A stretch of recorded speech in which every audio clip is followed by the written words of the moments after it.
Okay, so I think we're streaming live on YouTube. And that was Hey-o. deceptively easy. I can't wait to see what the YouTube comments are like, so I'm not going to read them. Why? Because I am insecure. Oh, and you know what's really great, Luke? Oh my gosh, what just happened? Okay, What? who cares? Okay. I was like, all of a sudden, all these windows went away, and I was like, did I just close down Luke? No.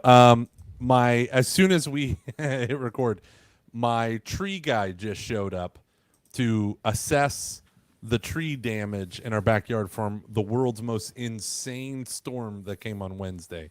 So we finally, 1 week later, we finally have people looking at our trees. So our insurance adjuster is coming out tomorrow. It's insane. That sounds exhausting. My life is absolutely insane. I know. We've barely spoken for like the last 3 weeks. I know. It's been weird. It's been weird. I agree. I've been meaning to call you, but it's been so busy. Yeah. I had family in town. You had life. I tried to get away. Tell you what, you want to get your place very clean and not have to do anything? Have your mom stay with you for a week. Patty, wow. Wow. Cleanest it's ever been. Oh my gosh. 9 day.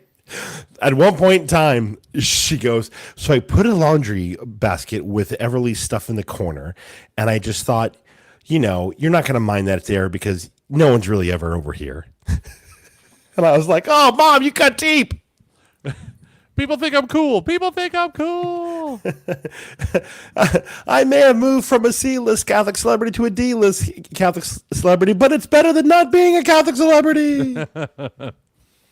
Oh, man. What are you looking at right now? So I have an idea, but I don't know if I want to keep it for today's show. I have an also idea. have ideas. I have ideas. Yeah. So our boy was just on the Matt Fradd show. How exciting was that? Oh, 5 dude. hours. 4 hours and 37 minutes with one pee break during probably an ad amazing. for Hallow. It was great. It was great. I was so proud of you. Show. Yeah. No, it's cool. I was only three and a half hours away, but still, like, that was really cool. I'm glad you were able to do that. I'm just kidding. Luke, he reached out to me and he was like, listen, Gauma, I don't want Luke on. And I said, hate really? him. Because I have the distinct impression we're going to spend the first 45 minutes talking about Luke. And that's indeed what we did. He said he doesn't want me on. No, he did not say that. Oh, insecurities. Actually, when we were like getting set up and we were just talking about stuff, he goes, how's Luke? And I go, can we just be honest? Luke's your favorite. And he's like, I didn't know. No. And he was like, who told you? Yeah. Man, so my life is absolute chaos right now. Yeah. It is absolute chaos. And let me just say, I thank God I work for Paradisius Day right now because I'm living the remote dream. I'm learning a whole bunch of crap about what it means to be a man. Meanwhile, my wife is dealing with all the contractors to fix our house. It's fine. Everything's fine. Shandy's able to talk shop with them and hang out, and they're like, I'm learning stuff from her about how to be more like efficient and stuff and what's really going on. She's like, and this is how you make lists. Oh, see. Oh. See. Oh, wow, that's racist. Yeah, well, he is Hispanic. His name is Caesar, and he is amazing. Nice. Maybe I'm the terrible one. So I have a cold in June. Do I sound sick? You do sound a little sick. Yeah, your boy, like, I don't know if it's sinuses. I'm feeling it in my nose, in my throat. Man, if I have allergies or sinuses, like, what the heck? No, thank you. Boo earns. So, so that's been terrible. So since you're coming off the Matt Fradd show, there's some stuff I was going to go into, but I'm like, you know what? We may have some new people who heard you from that show. Let's save the crap show that is our lives until next week. Okay, fair enough. So, I mean, we just go into it So you now. don't want me to talk about my standing desk and my walking under desk treadmill? No, you'll find a way to bring it in regardless. I will. Yeah, no, it's fair. I'm just kidding. I'm not on it right now. I'm next. Have you ever seen Big Fish? No, but I know what you're So, talking about. Yeah. Big Fish is a wonderful film that I actually really encourage everyone to go watch. That you're not going to like it first, but then the more you think about it over the years, the more you're going to appreciate what it's doing and what it is trying to, I was to say, while also being a little bit frustrated by just the overall execution. But basically, in Big Fish, this guy just is telling his wife his dad is dying, and he goes home, and he has a hostile relationship to his dad because he felt like he doesn't really know his dad. All he knows of his dad are the stories his dad has told him, and he's like, these stories are all fake. Yeah. But then the bulk of the film goes through those stories as if they were real, kind of like it's like telling you the story. That's right. And it's like not real, but it's like it like has a fantasy element to it. But he's like, I want to know the real you, not this stuff. Yeah. And in the end, so spoiler alert, his dad dies, like you would expect. And oh no, he's talking to the guy, like I think it's like the town doctor, and he's able to like reconcile to his dad to like a certain extent, but he's still not able to quite get over like I didn't know the real him, like and his dad's the guy who like tells these big stories and blah blah blah, and so spins a good yarn. Yeah, and he's talking with the doctor, and he goes, and then the doctor goes, when you were born, your dad was on like a sales call in Podunk, New Jersey. I think that story's a bit more interesting. and it's like, what he's trying to say is like the stories your dad told, it contain real life truth to it, but they're like, it just makes the boring a bit more exciting. And there's this thing to it when something is a mystery, it's a bit more fun until you find out. It's like, oh, so it's just that, huh? It's just live. And like it reminds me a little bit of like when you said this is a lot of exposition for just a comment on your stand-up desk thing. Is that like when you learn like in Matt Fradd's thing, you talk about how like obsessed you get into stuff, which I'm not sure if you're aware is a classic ADHD trait, which is why the like two of us go about doing that. Yeah. And it's like that takes the fun out of it. I'd rather just make fun of you for it. I would rather be, wow, Luke, so what are you into this decade? Last decade it was like soccer. What are you going to make your entire personality about now? Cities with no cars. That's the answer. However, have you discovered the YouTube channel not just bikes? I almost became a supporter for like once a month for this thing about sustainable cities. And I was like, Luke, you're in no position to do that right now. I was like, what about $5 a month? What about $5 a month? And I was like, no, the rule was not a thing. No new things and not anything, whatever. So, so you know what? I say, screw reality. Let's embrace the mystery. Okay. So, see everyone. Oh, okay. Anyways, do you want me to tell you what I think the topic should be today? Yeah. All right. So the other day being, let's say 3 weeks ago, I sent you a tweet that says I was on a walk and I had some thoughts about Bullet to Binary Part 2 by the band Me Without You. You sent me a tweet. I said tweet. By tweet, I meant text. Okay. Yeah, okay. This is Luke not feeling his best, so prepare for a lot of things that aren't going to make sense. Hey, but since we haven't talked basically at all in 3 weeks, I could probably find it pretty quickly. Actually, if you could pull it up, that'd be great. That'd be great. So this is, June 8th. No, that's when you sent me the thing that we read in the last podcast. Oh, here it is. Yep. Okay, this is from June 9th. Thinking about our conversation about a sacrifice being at the heart of Western civilization, Me Without You's Bullet to Binary Part 2, and the end of Harry Potter. Okay. Woo. I thought there was one more. Was there not one more thing? The next text said, can you record an ad sometime today before 1 Central Time? Oh my gosh, I forgot to tell you. I'm doing a sprint for work and shouldn't be doing this right now. Yeah. I thought it was, okay. I think there was probably in the context of some quote, probably like you have to die a hero before every man dies a hero, or he lives long enough to become the villain. Okay. I was thinking about that with regards to like we had a conversation maybe 2 weeks ago about Jordan Peterson, Andrew Tate, who's just a monster, and a lot of other things about masculinity and developing healthy views of that stuff, and the tension that can exist by following someone like Jordan Peterson, and certainly the evil that someone like Andrew Tate proposes. And I was thinking about like when you and Matt had a conversation that I was like, oh, this is the one I wish. I've only seen about an hour of it, but I was like, this is the thing that I want to like. I wish I could be there for this. Everything else I don't care about. This is Luke pissing on things that I love. That's not true. No. Really, I wouldn't be able to add anything. I agree with like what you said. See, is it That's funny? what I mean. That's the difference. So you could have said, well, I couldn't really contribute, but instead it was like, and I don't really care about the rest of that crap. But it's more funny the other way. It's more. I'm sorry. Do you want the mystery, or do you want boring unreality? Do you want big fish, or do you want I don't know, like Little fish. you went into a lot of plays. Yeah. Yeah. So That's like, what I like. so Yeah, sacrifice. yeah. So and you guys were going into okay. Well, let me start with a bullet to binary part two. Do you got it remember brought how up. that song starts? Let us die, in dying we reply. It sure does. Yeah, and then in the end, it does the thing where it's like everyone, everywhere. It's all about forgiveness. Yeah, And all the time, everyone, everywhere, everything. and at the end of Harry Potter, like he dies. I think Harry Potter is actually more about like an initiation into manhood. Cool. Having to learn to bring about stuff is ultimately only through death that you can overcome those things, and how like that's the heart of the West. Is it's like it is. But then in the "Me Without You" song, there's a really interesting thing where it's like the end they go into about forgiveness. So it starts with death and it ends with forgiveness, which I think is fascinating. And when I think about like what you and Matt talked about how like Catholic content has gotten extremely volatile since around 2016. Yeah.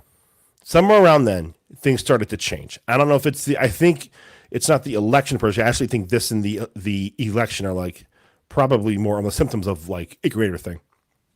And I remember Catholic stuff maybe like 3-4 years ago. I had a podcast where they were just like, when did we become the villains? Yeah, like when love did we that become the episode. liberals? And they were like kind of calling out Taylor Marshall and Father James Martin, and how and there's been this definite like shift and this definite hostility, and it's really like has made me think that like when there is a lack of leadership by the people who are supposed to be leading you, it's filled with demigods, things that you like cling to hold on for like for some type of safety.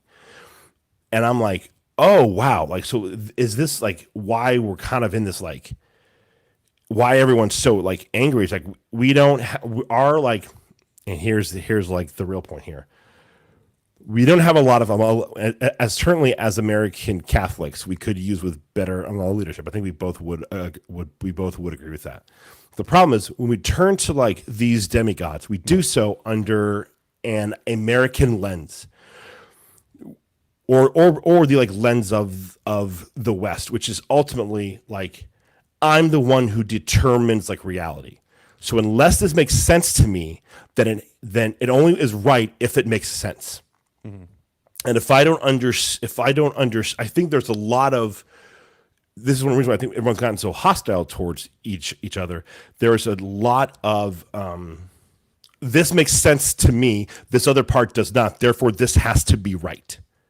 Okay. Yeah. As opposed to this attitude of receptivity towards the church or these other. And I'm not saying that like people who are mad, that's what they're doing. But I'm saying this is why I think we have the screaming, because we really have the lack of leadership. So we already have the demigods, and then we're basically saying if this makes sense to me because it's ingrained in our brains that I'm the one who like my truth, my reality is this. If it makes sense to me, then it has to be real. So we don't allow for a lot of mystery. There has to be answers here. There has to be answers. And if there's not, or if I'm uncomfortable with that, or it doesn't make sense, then it can't be right. And then because we don't have this, like, we don't embrace death at all. We cling to these things as having to be right to give us any type of meaning, which is why I think someone like Andrew Tate is able. I saw a tweet saying like high school kids are starting to look up to this dude. And I'm like, what? Like, that is the worst thing. Like that is not. I mean, this guy like may have been engaging in human trafficking. You know, like this is really bad. This is really bad that we think that like this is okay. I'm like, why are we doing this? And I started to think about that while you guys talked. I'm like, I wonder if there's just a lot of like, we're so angry and we're so willing to cling to stuff that if it makes sense, we'll say, well, then yes, then this has got to be true, because ultimately we still can't let go because it's ingrained in our brains. Like, you honestly, like you have to like, there's a profound change that like probably is a lifelong thing to get to a point where like I'm not the one who's actually determining what is real or what's not. That is a lot. And I'm still trying to unpack a lot of that. So tell me what you think. Well, I would say it sounds a lot like what I was reading in, I might have it here, The Friendship of Christ from Robert Hugh Benson, which is a book that is so fascinating. I think it's the antidote to the, what do you call it? deconstructing discipleship stuff. I really do. If people could understand it before they deconstruct. That said, he talks a lot about the soul as it's going through the purgative and illuminative stage. And hang on just a second. I don't think I need a lot of explanation, actually. But he talks about, like, within yourself, you can have these great and profound spiritual maturity. But he said that Christ doesn't stop there. Christ's manifestation, truth, grace, right to someone's heart, the truth of the gospel, is only part of how Christ reveals himself to humanity, right? So the incarnation, the historic reality, the Paschal mystery. That's one. Two is Scripture. Three, sacraments, right? And then our relationship with Christ, as I understand him. And then he has this great line where he says, and then the church. And that's the one that we don't really want to submit to, especially when we have an advancement in our spiritual life. So he was basically saying the greatest heretics in the history of the church are those who are almost at the very end of the illuminative stage, which is like super advanced, right? I'm not there, right? So I'm not a great heretic. Super advanced. He said, otherwise, how could, of course they have to be this far advanced. How could they deceive so many of God's children, right? And he said the one thing they are more sure of is that they are right and the church is wrong, right? And he said that's where Christ becomes manifest in, like, this is how he safeguards the church by giving us the church, so that you and I, even the and this is a thing I see in the lives of the saints, even the horrible hierarchs, right? The horrible ones. The ones who are doing all sorts of stuff, and they squash the saints because they are jealous of their, people flocking to them or whatever. God uses the horrible ones, the horrible bishops, the horrible dicastery members who are getting in the way of what God, whatever. But it's still God working because he's making that saint better, right? So the priest who is stripped of his ability to celebrate Mass, like Padre Pio, publicly, and even though that's all he ever wanted to do, that made Padre Pio holier, right? So even the horrible ones. So he says, he goes through and he talks about the external voice of Christ in the church, right? We call him the body of Christ, the bride of Christ. He says, but the church is Christ. It's his body made manifest on the earth, right? Like, it's still Christ. And so this is the difficult thing, is like, and this is why, honestly, this is why I'm Catholic. I don't know if you remember several years ago, it might have been the USCCB, Office of Young Adult Ministry, but it's like, why are you still Catholic? Tweet it out. And people were tweeting all these like folksy things, and you were like, because it's the bride of Christ, you son of a, or, you remember that? Like, you said something funny and characteristically, awesomely, Luke. Yeah. And everyone quietly was like, thank you. He said what we were thinking. But yeah, so it's that notion that, like, if what the Bible says about the church is true, then I need to check my truth and my rage against that. Now, I think the level of complication comes in where you have faithful theologians and faithful bishops and faithful priests and faithful saints who seem to now be contradicting one another. Or what was old is now viewed as bad, or what is new is now viewed as bad. And you have this descent into camps, because for every one Pope Francis quote, I can give you one JP2 quote. For every, and the tit for tat that I don't like. Obviously, the Holy Spirit guarantees the infallibility of the church. That doesn't mean Vatican II was perfectly inspired, like Holy Writ, like sacred scripture. And so that's where I think a lot of this confusion comes in. And I think you're right around that date of 2016, because I bet you could probably back it up. It's just like that notion of momentum. There's probably a lot of stuff going, but like that flywheel is just starting to spin. And I think the reason is because audio podcasts, and then probably in the 20 teens, video podcasts, namely YouTube, became accessible to the masses. And Catholics were like, oh, hey, technology, it's not just for porn, right? And that's where I think you have, right? I mean, it is so funny. That was so funny.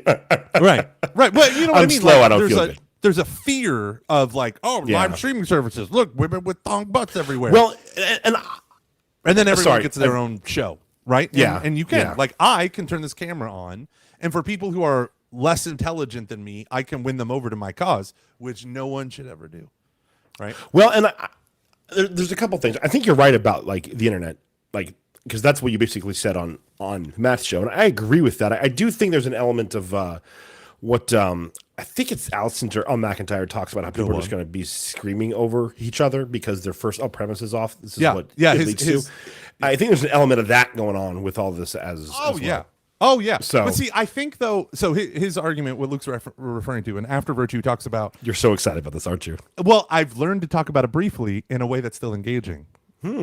Probably not. But in chapter 1, he sets up like 3 different arguments, like abortion, capital punishment, or whatever. But when in chapter 2, he says, now why do we yell at each other? We yell at each other not because we're being illogical, but because we have different starting points. If our first principles are fundamentally different, then even if our conclusions are similar, they're still fundamentally different. So a Thomist would say that abortion is wrong because it's the unjust killing of an innocent human life. A Kantian might say abortion is wrong because you take that principle of action, apply it universally, and wipe out the whole human race. A utilitarian would say, no, pro-abortion, pro-this, unless there's certain, whatever. So he was trying to show in After Virtue that all these different like moral schemas that we have, frameworks of viewing morality as such and life as such, they're so different. Even though we use the same language, like good and evil, rights and wrongs and all that stuff, even though we use that language, we're talking past each other using the same language. And he said, so that's why, and this is one of the great, I'm going to paraphrase it, but great lines from the book is, at the end of the day, politics becomes shrill. We just yell at each other because we don't have the same first principles. So we can't come to conclusions together. So we just yell at each other. And he said, and that is why the lawyers are the clergy for the new millennium, because it used to be the church would resolve these things. And now it can't because we no longer have that as first principle. So now it's like, well, we'll see what the Supreme Court says. And it just kind of gets left out there. Yeah. Well, and that's what's one of the things that's so interesting about a lot of this stuff is when you have these gaps, when you have like a lack of leadership, and really I think something like, I don't know if it's really a lack of, I think there is a lack of leadership. I think there are a lot of great bishops now who are trying to do stuff. And I think there are people who are trying to do a lot of good stuff in the past. So I don't even know if that's even the right way to put this, but it's like, is the structure itself, the way it exists right now, even the best fit? Or have we, like, is it better, should we quadruple the amount of dioceses that we have? Should we change a bit of like how these dioceses are, like it's because we have a democratic, pluralistic society with a lot of competing interests, and that's not necessarily a bad thing. Right. And so, but when there's a gap and people aren't sure, then you get the demigods, and they're the ones who are coming in that you can just immediately cling to. And one of the things that's tough, I think, is what you said, those kind of like 4 things that people, when it comes to Christ, can you just go over what those 4 things were again from the Friendship of Christ book? 4 things? Yeah, you were like, you have the sacraments, you have your own. Yeah. Well, he has actually more than 4. I just listed the 4, but it's like your number 1, Christ coming in history, right? Then Christ coming to you particularly, so your interior life. Yeah. But then he goes through and describes the exterior things and the Eucharist, right? The sacraments, Sure, Scripture, sure. The priest, right? And then you have the church. Yeah. So then, like, what I'm wondering, what I'm hearing you say all of that is it actually so you said like the church they're seeming to contradict each other, which I think is like a fair point. Yeah. And then I also think there's like stuff that there can be tension. Things can be 2 things at once. Yeah. Like I was talking about this with a good buddy of mine, trying to understand a bit more about John Paul II's and Benedict's view on labor, and they seem sometimes a little contradictory. But he was saying like, well, they could be, but they also just made. Sorry, they both might be true, and they're able to hold that tension a bit, and that's okay because light. Sorry, it's cold. Great podcasting, and I'm YouTubing, Luke. Like life has gradients, right. And so, if the church is hard to understand, hard to cling to often seems to be contradicting herself, then I'm relying on the individual and my own experience of my own relationship with Christ, which in and of itself is not a bad thing. But when that is not checked by the church and you're in a culture where you are raised that you think, therefore you determine your own reality. Yeah. That has an impact even if you reject it. Yeah. Because our entire framework of how we understand everything is built through that. Yeah. Yeah. And so that's where I think some of this disconnect comes in, is because there are these things where I'm like, and okay, I'll just point to my own life. We've argued a lot, and I've worked through very loudly some of the stuff I'm having with like all the liturgies, because I love the old stuff, but then I can't say that that's right, and then that the felt masses of Vatican II are wrong. The felt banner of masses of Vatican, because like I have seen those profoundly said, and I have like experienced God, and I have seen God's love, like. And so there's this thing of like, well, it can't be like one's got to be right and one's got to be wrong. I'm like, well, is that actually true? Yeah. But it's because I think that like I need to understand which one is right, because I am the one who's determines like what is right and what is wrong. Ultimately, is how I've been raised to view. I mean, all of us, through like. It's so funny you're saying this, because this is like, in a way, you're touching upon the principal critique of the West, and by the West, I don't mean the inheritance of Judeo-Christianity. I mean the Latin version, the Latin side, as opposed to the Greek side of Christianity. The Greek side and all the Eastern provinces and North African, they look at us and they say, quit trying to scrutinize the mystery, right? Mm-hmm. Like because of our inheritance of Roman civil law and the way it got embodied in canon law and then feudalism and British common law, like all of these things in the Middle Ages separated from the Roman Empire in the East. It led to entirely different. I mean, think about this. In the East, you had 4 of the 5 principal sees still being maintained, right? Still being maintained, still existing. What do you mean by seats for people who don't seats, know what you mean by that? The apostolic seats from the original 12 apostles. You got Alexandria, Egypt. You have Jerusalem. Alexandretta.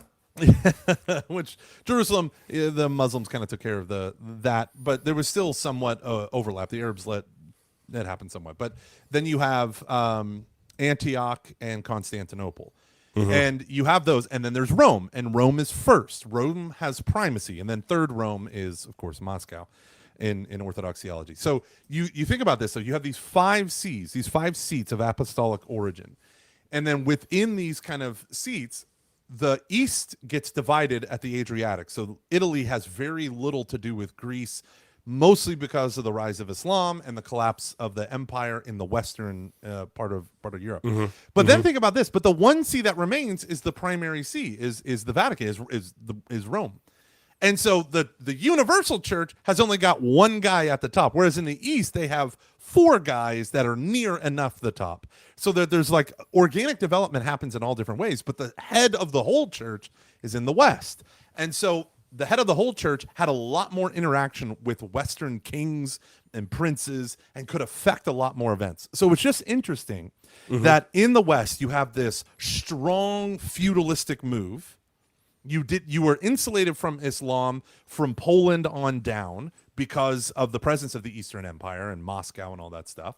But in the middle, you have this unique thing that's developing, and especially with St. Thomas Aquinas and the scholastic, with the rise of scholasticism in general, not just Thomas. But you have this desire for Aristotelian precision. But the critique comes in, you can tend to be a rationalist if you let that impulse go way too far. And from the beginning of Thomism, the East has criticized this impulse as like when understanding transubstantiation. I remember when we were at the Greek Orthodox, the Greek festival in Atlanta, and it was awesome.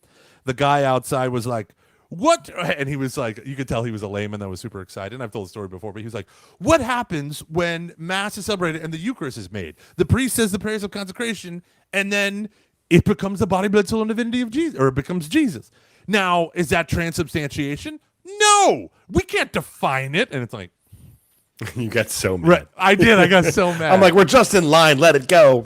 And I was like, I can't. And I won't. was a beautiful church. And I told the priest on him, hey, the guy out there is misrepresenting conciliar Christology and the Catholic Church. Anywho, but that notion of transubstantiation. Hire me. Here's my card. Yeah, it's like, I got a podcast. Perhaps you've heard of it. We have one Orthodox Patreon supporter, and he loves the hell out of us. But no, constantly, and the best part with the quote unquote uniate churches, the Eastern Catholics who are Eastern churches that are united Rome, is they are bringing huge amounts of this Eastern view into Catholicism. And a lot of the Nouvelle Theology guys, the Vatican II guys, my boys, they start like pumping the brakes, and they're like, yeah, there's elements of this that ought to provide a cautionary tale, at least a giant yield sign as we plunge ever forward in our distinctions and all that stuff. So what does the East tell the West again? I'm still a little bit confused about that. You're trying to define too much of the mystery. Do you think that kind of actually in a weird way like ties into what we were saying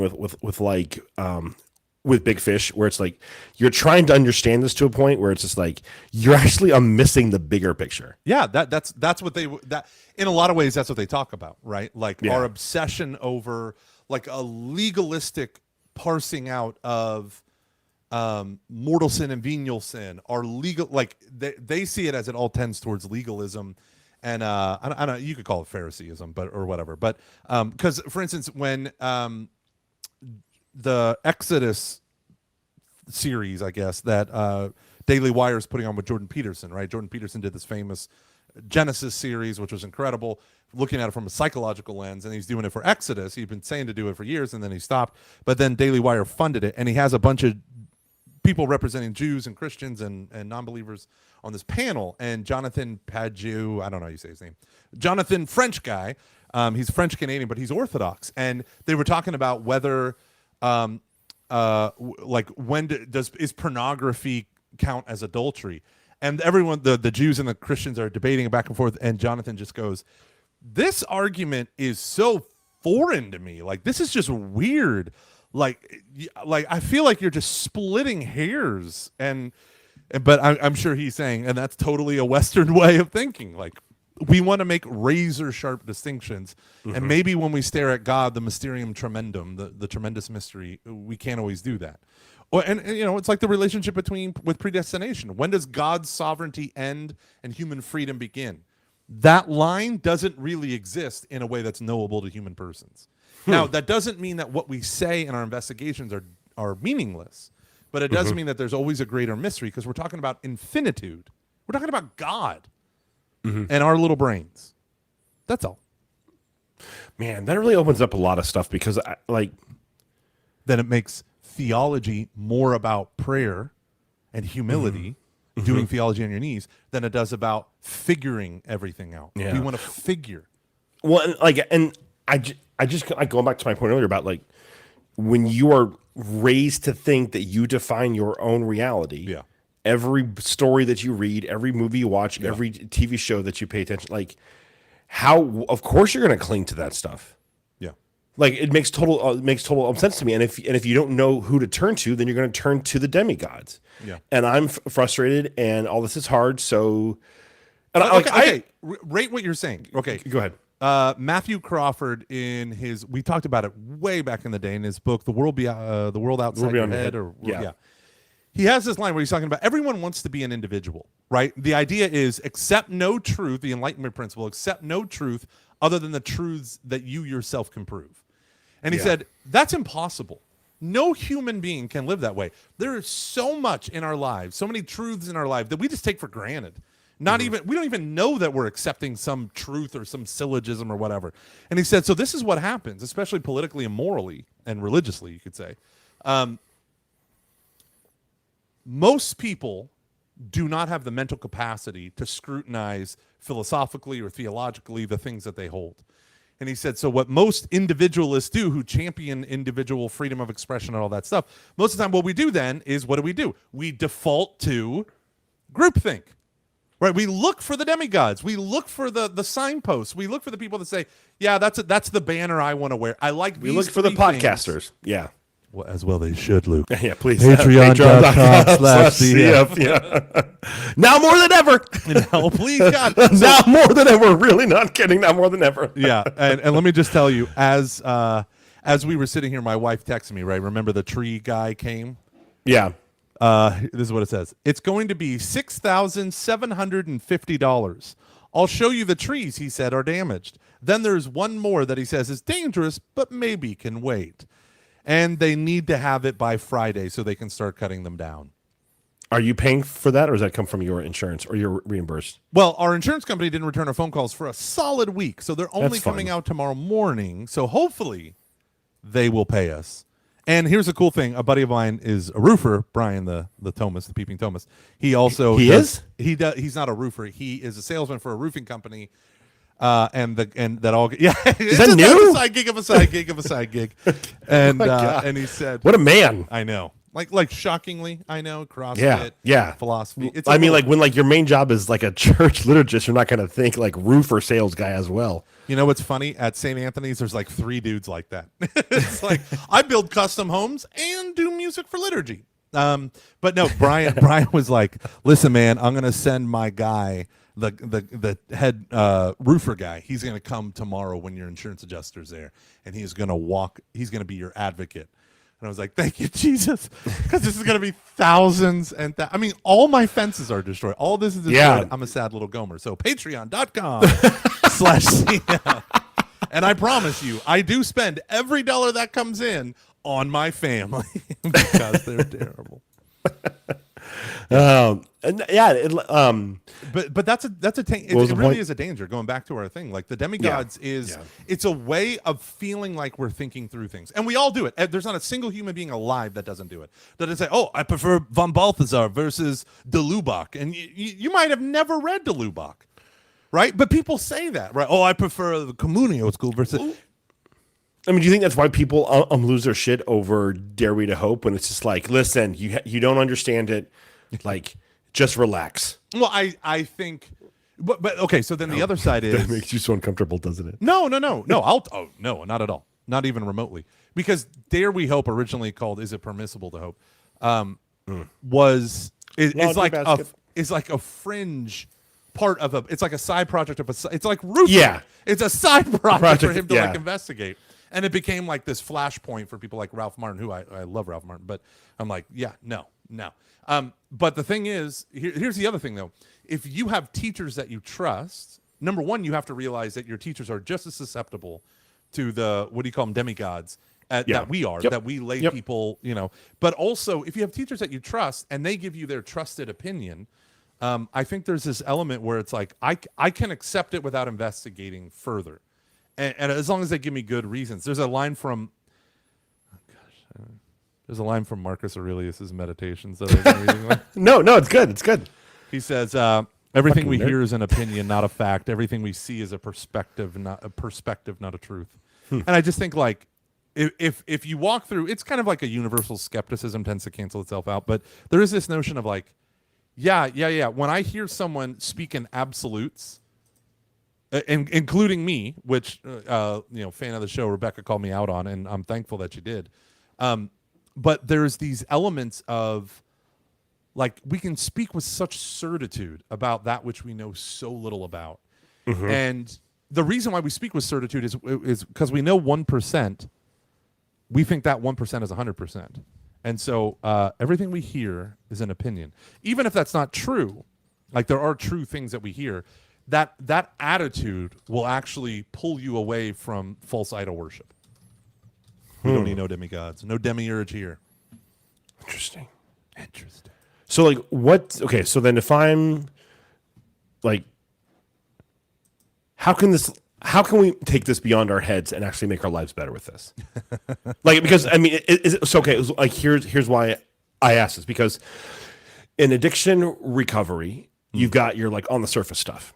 Yeah. So like I'm not going to go down this street. I'm not going to talk with this guy. I'm going to get rid of my dealers. I'm going to get rid of his like number on the phone. I'm going to, you can check my records, all that stuff, and blah blah. And that's all good. That's all very important. Yeah.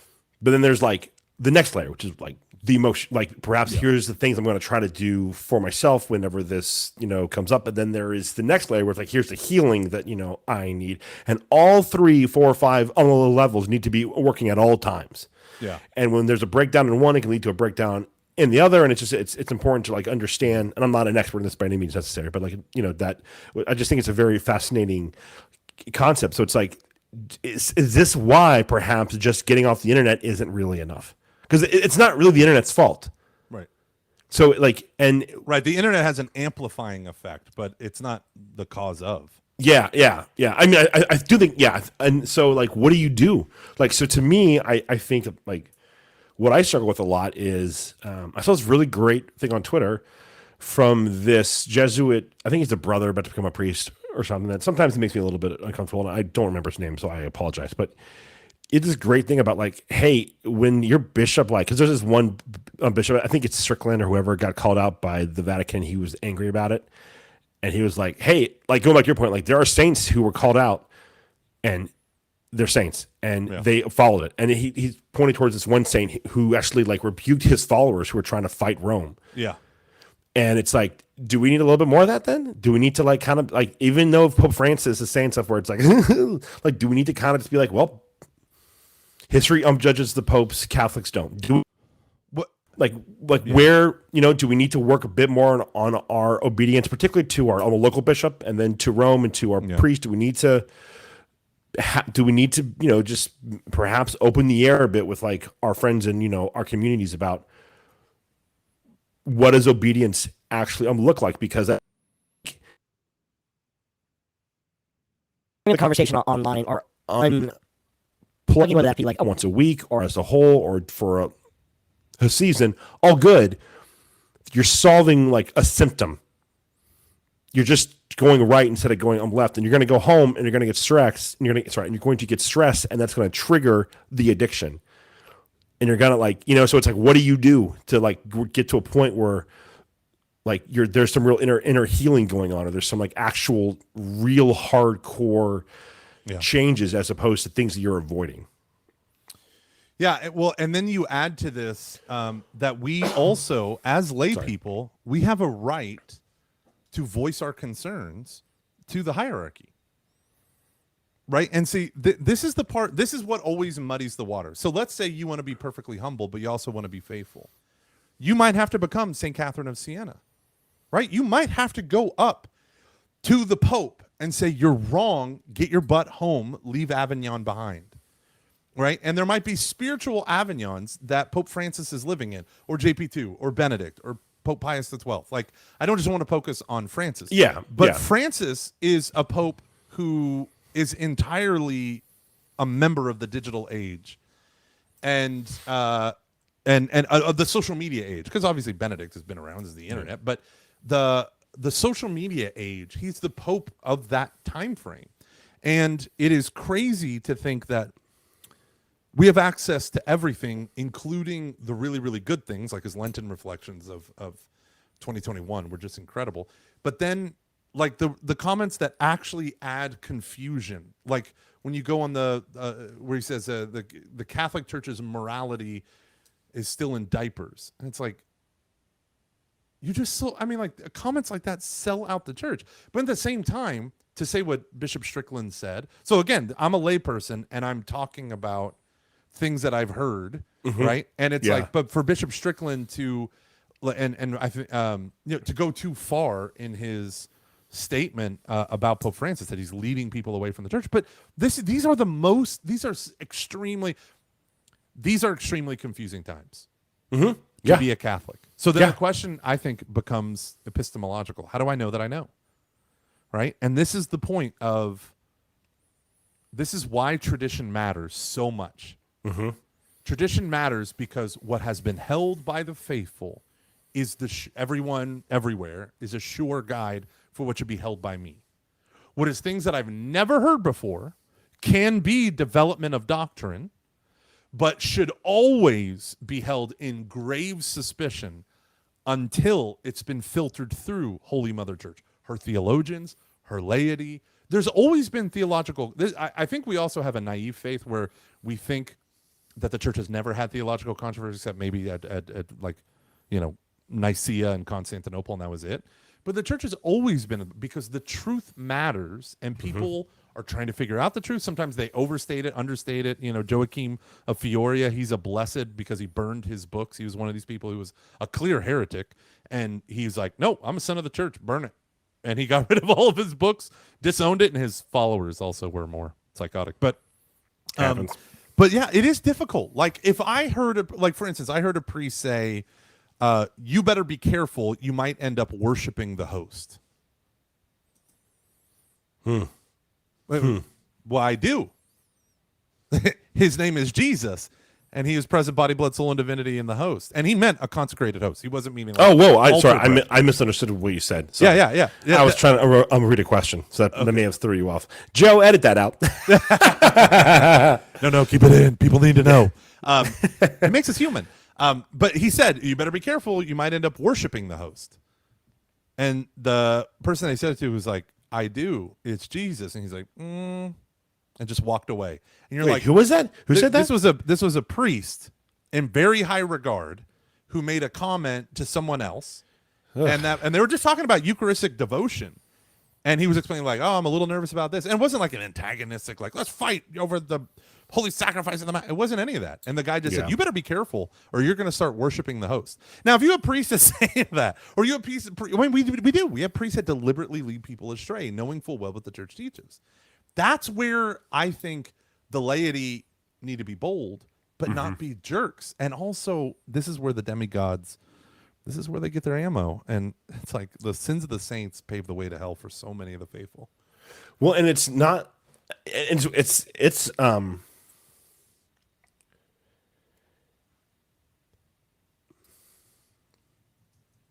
it is very, like how you said before, it is very hard. And it can drive you insane trying to hold all these things together. And there may just be an aspect of like personal surrender.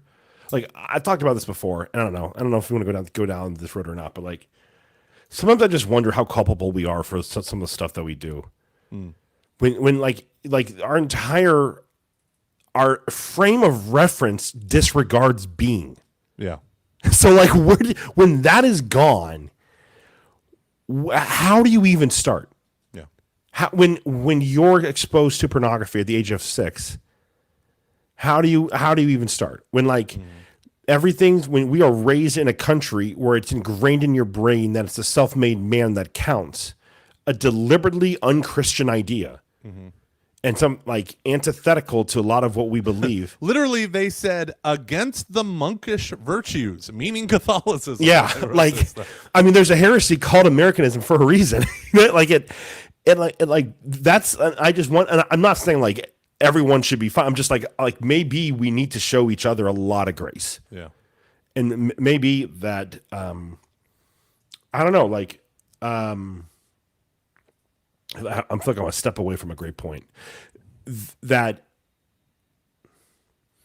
okay, you guys talked about on your show, like, should the church start to try to regulate as she can, not in terms of like as a whole, just like with what authority she has, what people are saying on the internet in the name of the church, which would include us. Did we talk about that? I feel like you hinted at it a bit. Like you quickly. I was talking about we need a lot more discernment over what people like us say. Yeah. And is that discernment, should that actually be coming from the church a bit? I know this has been talked about. Yeah. This has been talked. Was the main one that was talking about that. And I'm like, and I have such weird feelings about that because there's one part of me that's like, yes.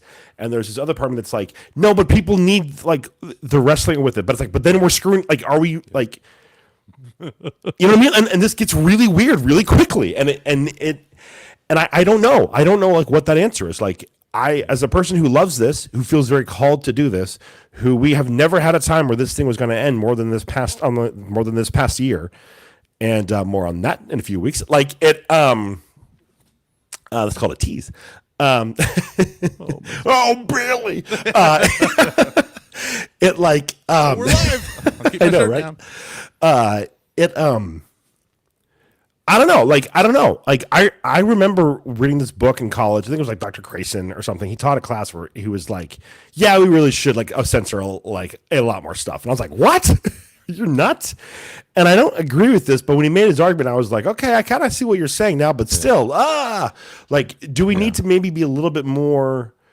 Is there a way to do this where it's not just me being like, you know, who's a jerk? That guy who got mad when we said his name, so I'm not going to. Like, Just thinking about that today. I know, right? Like, oh gosh, what a prima donna. Just like Luke, that's wrong. Repent. Sorry. Okay. Like, do we need to be doing that a little bit more? Like, do we need to be willing to be rebuked by priests? Like, do we need to say to priests or to like bishops, hey, if we're out of line, I need you to tell us if you listen. Yeah. You know what I mean? Like, should there be a little bit more Accountability to someone. Yeah, should we other than not? ourselves. Okay, let me say this. Should we not call ourselves a Catholic? I mean, we don't, but we kind of do. Yeah. Should we not call ourselves a Catholic podcast because we don't have the little like this is without air thing? Yeah. And I don't know how you do that with podcasts. I really don't. I have no idea. Yeah, you don't. You can't. Like, how would you do that? Yeah, we can't because the content is ever changing, so they can't slap it on. They can slap it on Yeah. our old episodes. Hey, not only do you get a dynamically inserted ad, you also get an imprimatur. Yeah, let me see if I can find. There is. Dynamic ad, yeah. Oh, we got so much more work to do with the megaphone Twitch. Yeah. I'm trying to find. There's actually some good stuff in Christe Fideis Laity, Pope St. John Paul's on the vocation of the laity. And it was great. It was about how the laity and the clergy should work together for the propagation of the faith. And also, in the Code of Canon Law, JP2 added a right to the laity, a right to the faithful. And we have the right to proclaim the gospel. We really, really do. But that's not in... we have a right to participate in the lives of the church and doing this stuff. And it's not because... So here's actually a funny story from history. There's a famous Thomist named Etienne Gilson, or as we call him, Etienne Gilson, and he was writing to. We He was writing. dinner here. Sorry, Exactly. people guess my house. Yeah. Yeah, fair enough. I'm trying to glance at my shelf to see if I have it. But he was writing a series of letters to Henri de Lubac. Henri de Lubac was a Dominican friar who was writing on the ecclesiology, the relationship between grace and nature. And he was censured by his order because he was pushing something that kind of flew in the face of neo-scholasticism at that time.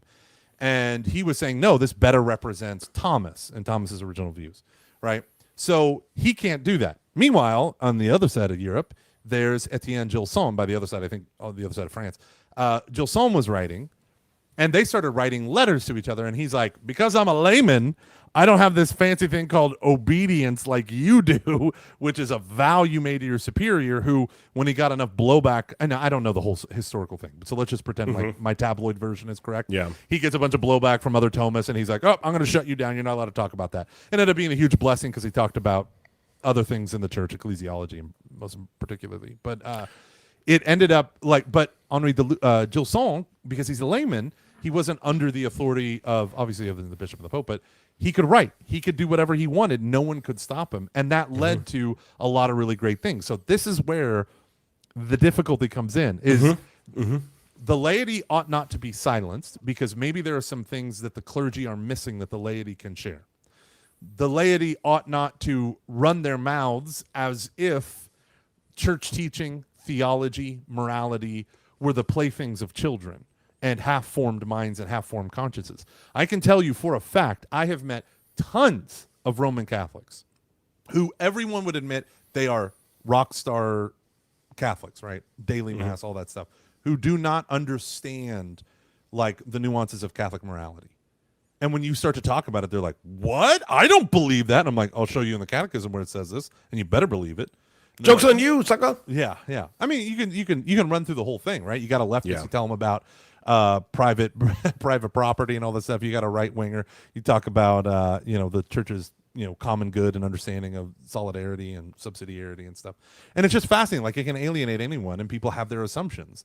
So, in short, I don't know the answer. I don't know the way through, but I do know fidelity to the gospel is the first and foremost. Well, and I'm wondering if, like, kind of going back to your points about the book, like, in the Brothers Karamazov or whatever it's called, they, which I'm only like 100 pages in. I've been trying to read it for the past 2 years. But you're a podcaster, so you're an expert. Oh, totally. I feel very qualified saying this. I have underlined and shared things.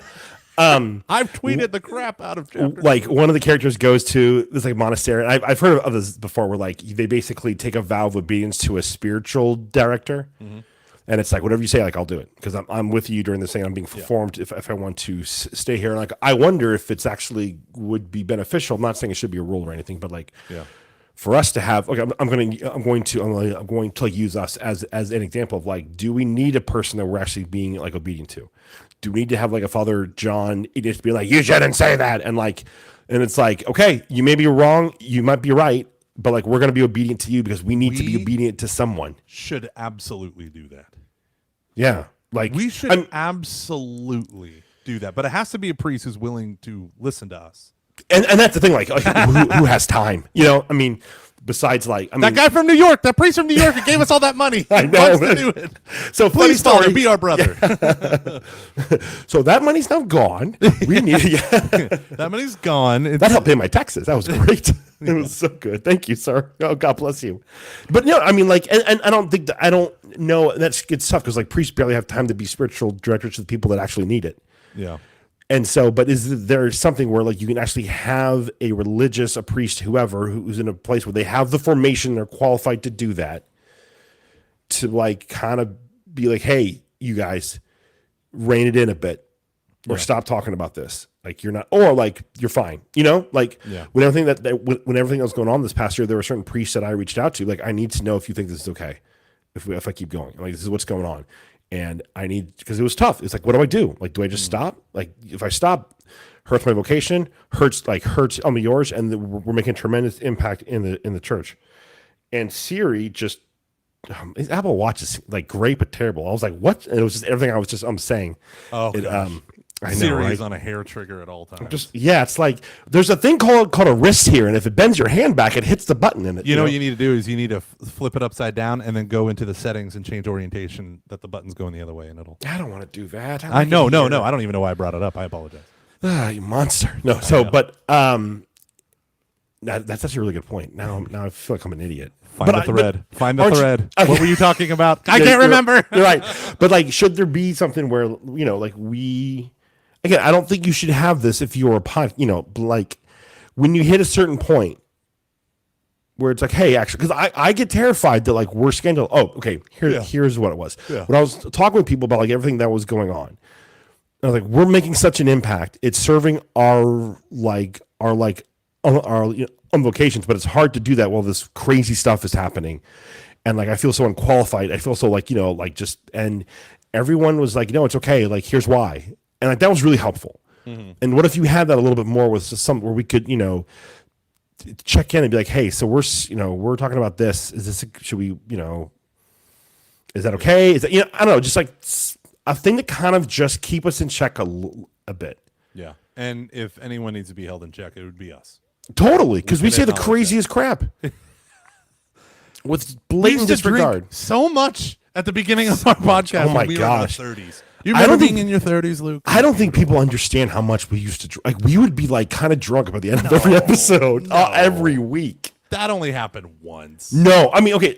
I mean drunk as in Franciscan drunk, like not like real world. You need drunk. to clarify that because we might have some new listeners that don't know that Franciscan drunk That's is lightly true. buzzed. That's true. Well, but I mean, okay, like how many drinks do you think you would have by the end of? I'm talking. Let's go through. Wait, are we wrapping up the topic of the show and this is the concluding? Yeah. All right, folks, here we go. Go.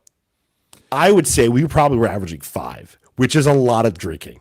Yeah, per person. But we would also, it was in 2 hours. Right? So that's you know, so doesn't count at all. Binge drinking is 5 over the course of a night. Might as well be drinking water. In fact, I think it was healthier for me that I drank. Like, do you know how many times I would have like? Do you remember I had that Pappy Van Winkle that I won, which is an extremely expensive bourbon? Yeah, it was like $30 a glass or something. The equivalent. Oh, at least. Yeah. I mean, you could sell it for $1,000 to $3,000, and so I would like. we started the podcast like, oh, I'll have like a little bit of this. I would like leave some in a glass overnight because we would just keep going. Man, what glorious times. Can I confess something to you? Yeah. At the Frad recording, I was so nervous. Whatever liquid was put in front of me, just like when we went to the Matt Frad show 5 years ago and recorded in that studio in Atlanta. It was that long ago. It was probably even longer. I remember I drank all of the coffee and all of the water and all of the cans of sparkling water that they had for us. Because when I get nervous, I fidget with my hands. You can watch me in Pints of the Aquinas. I touch my nose and I put more than I ever have. Yeah. It's because of the studio set. I didn't feel nervous when I'm actually talking with Matt, but the moment I stop talking, I drink. Right? So he brought out a thing of whiskey. I didn't know he was going to bring that. I don't really like whiskey all that much, but I drank at least half a bottle of whiskey. Now, I had eaten like 2 minutes before I had finished dinner, whatever, 10 minutes before we hit record. Tell me you went to Damon's. No, I don't have time for that. I really didn't. I was like, oh, it's funny. I haven't even walked campus. I'm just here for the event and I'm out. But at one point, Matt moved the bottle away from me because as soon as my glass would be empty, I grab the bottle and fill it up. He moved it to be nice to not have to like yell at me like normally, slow down. And I just reach further over and grab it. Like, no, this is Catching Fox's time. This is called Gallons with Aquinas. And at the end of the night, like we were leaving and I was going back to the hotel and, I had drank a ton of water when I was flying and at the airport and I had like 2 sodas. And I mean, he even put a Zevia. That's what he spit up all over the place whenever I made a joke, which is now one of their short clips. But it was so disgusting, the soda that he gave me. It was like cream soda Zevia. And I drank the whole thing. Just this is me the whole time. I'm just nervous. And I don't know. I shouldn't be doing that with my hands. But I was nervous and I drank it. I drank everything. And then I got back to the hotel and I laid down and I was like, oh, this room is kind of spinning. Oh, no, this is Luke in Wisconsin. So then I fell asleep and I woke up at 4 and I was like, I feel terrible and I have to give the talk tonight. This is awful. But I ended up feeling great after the Advil kicked in. I came down with the flu 3 hours later. I'm fine. Yeah, it's a magical flu that only lasts 10 minutes. Hey. So your boy went out with Patty and with Christina. Your mom and your sister. Yeah, and on Friday night. And you painted the town red. Yeah, me and Christina closed the bar down. Nice. Stuff about our dad and theology and God. Well, some guy was trying to talk to us, but unfortunately it was right. Yeah. And then I may have had absinthe. He just leaned over and went, I don't want your life. I know. I kept trying to say anything, but Christina wanted to talk about deep stuff. I'm like, yeah. But Varsity Blues is on right now, so let's kind of go back and forth. But there was this. So we were at this like wine restaurant, like wine bar. We've got food. It was great. Then we went to this other bar that had absinthe, and I was like, give me a glass of that. And so in between the two, I had just another drink that had a spray of absinthe. I had normal absinthe, and I was like, man, dying to do my spoof podcast of absinthe with Balthasar. Just think it'd be super cool. It'd be a lot of jazz, a lot of incense and peppermint. Yeah. All right. Well, I think this is it. Are we good? Did we do it? I think we did it. Hey, this is kind of fun. Maybe this will help us. 3 o'clock magic hour. Now I gotta go downstairs and talk to my wife about the damage. So if you're new here, hit the like button and subscribe if you're watching on YouTube. If you enjoyed this, we are on all podcast platforms. We think there may be 2 on iTunes. Got to fix that. And yeah, I'm Catching Foxes, patreon.com/CF. If you've enjoyed this, it helps us. Thanks to our sponsors, Net, for sponsoring today's episode of Catching Foxes. Love and Net. What else do we got? Hey, is Brad at Net? Brad Bursa? No.